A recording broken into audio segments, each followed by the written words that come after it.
Okay. Maybe I can pray later. 2 hours later. Oh no. Oh man. Oh man. Oh Hey man, what's up? Long day? man. What to tell you? Long day. More like a long scroll. Okay. And that scroll wasted 2 hours of my life. Oh, you're not alone in this. Do you struggle to disconnect from your phone when you're trying to pray or spend time with God? Yeah. Every single time. I mean, I don't hate prayer. Just that I kind of end up scrolling instead. See, phones aren't evil, but they are really good at replacing what matters most. And distraction isn't always a bad habit. It's a spiritual battle. The enemy rarely tempts us with evil.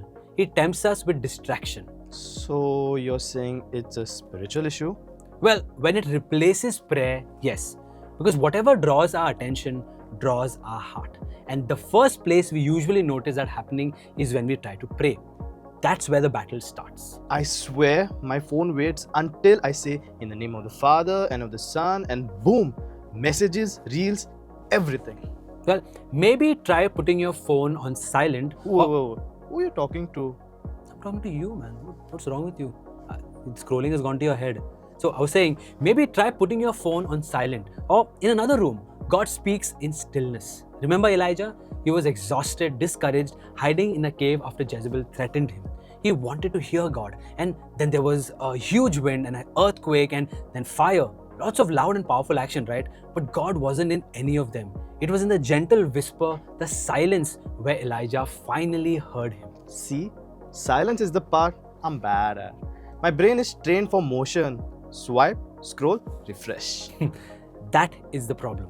We live in a world that's addicted to noise. We've become so used to constant stimulation that the moment things go quiet, we feel uncomfortable, even anxious. Silence feels weird, and sometimes we don't even know what to do with our thoughts. And if we can't sit in silence with ourselves, how can we sit in silence with God? How can we hear His voice if we are constantly filling our ears with someone else's? Yeah, I always say I can't focus when I pray, but maybe it's all the dopamine and all the noise that is filled in my head. Exactly. Scrolling rewires attention. Silence may be difficult, but it's where God waits to speak to you. Because once scrolling becomes your comfort, the next thing it steals is in silence. It's your sense of gratitude. Okay. Look at this guy. Perfect desk, perfect Bible aesthetic, and perfect latte. Meanwhile, I'm over here waiting for Moses to come and part this mess. And that's exactly the trap. Because the mess isn't just physical, comparison creates clutter in our heart. The moment we measure our lives against someone else's highlight reel, we forget to be thankful for what God's already given us. Instead, scrolling turns life into a scoreboard. How many likes did I get? Who's doing better? Even faith becomes performative. We start acting spiritual instead of actually being spiritual.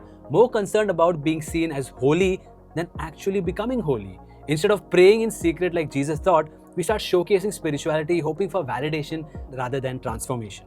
Hey, yeah, I remember I literally posted a selfie with my Bible once, and then every 5 seconds I was checking for how many people liked my post. Is that normal? Well, yes, it is normal, but it's not healthy. The cure is gratitude. Because when we start our day grateful, we see blessings. When we started scrolling, we see what we lack. And that constant comparison affects our prayer life. It replaces thanksgiving with dissatisfaction, irritation, and even resentment. Suddenly, you're just annoyed, not just at life, but sometimes even at God for not blessing you the way He seems to bless everyone else online. And that just takes away your peace. And once peace is gone, the heart goes into self-protection mode. Instead of trusting God, we start managing, editing, and curating every part of our lives because control feels safer than surrender. What are you doing? Clicking a picture of this moment, man. Wait. Okay, caption, feeling blessed. Okay, wait. Not too blessed, maybe medium rare blessed. Wait. I'll retake it. See that right there? Social media runs on curation and control. Perfect angle, perfect caption, hide the flaws, but with God, it doesn't work like that. He's not asking you to manage the perfect image, but to be vulnerable before Him. Scripture says, Humble yourselves under the mighty hand of God. Because the more we work on perfecting how we appear on the outside to the world, the more disconnected we can become from what's actually happening on the inside. So, the more I try to control how people see me, the harder it is to be real with God. Exactly. If we are used to filters, we start bringing that same guardedness into prayer. Okay, so great.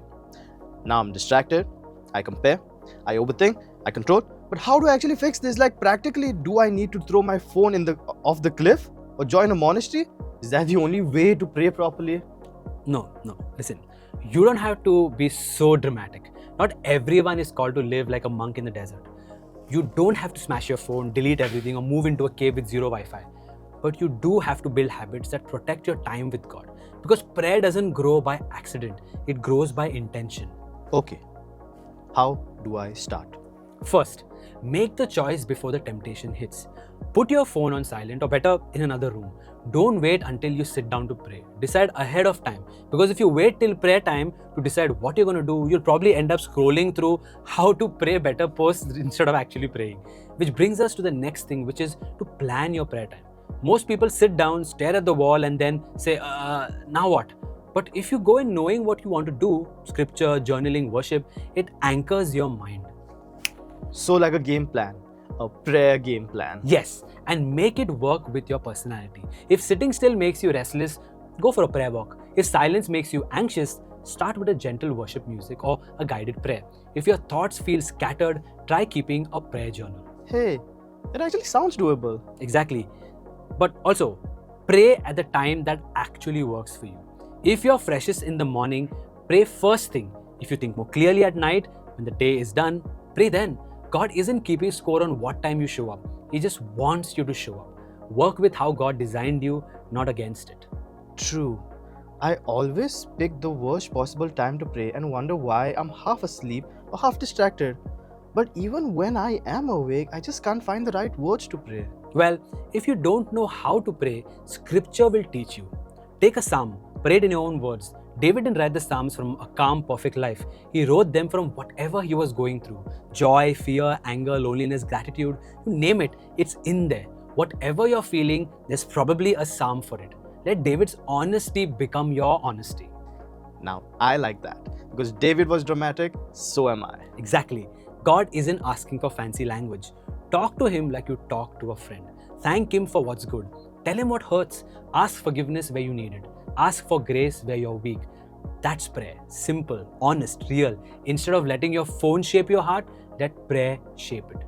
Because prayer isn't something you check off a to-do list, and it's definitely not something you do to show people how spiritual you are. Prayer is how you grow in a real, personal, intimate relationship with God who loves you and actually wants to be with you. When you come to Him honestly, He meets you every single time. Great, awesome. Okay, so here's the plan. Before I pick this up tonight, I'll think, I'll pause, and I'll listen. That's perfect. And trust me, God is waiting to share His heart with you. And if you want God to share His heart with you, make sure that you like this video, subscribe to our channel, and hit that bell notification to stay updated with our channel. And if you have any queries, questions, please make sure that you go in the comment section and ask us about whatever questions you have. Until next time, stay unapologetically Catholic.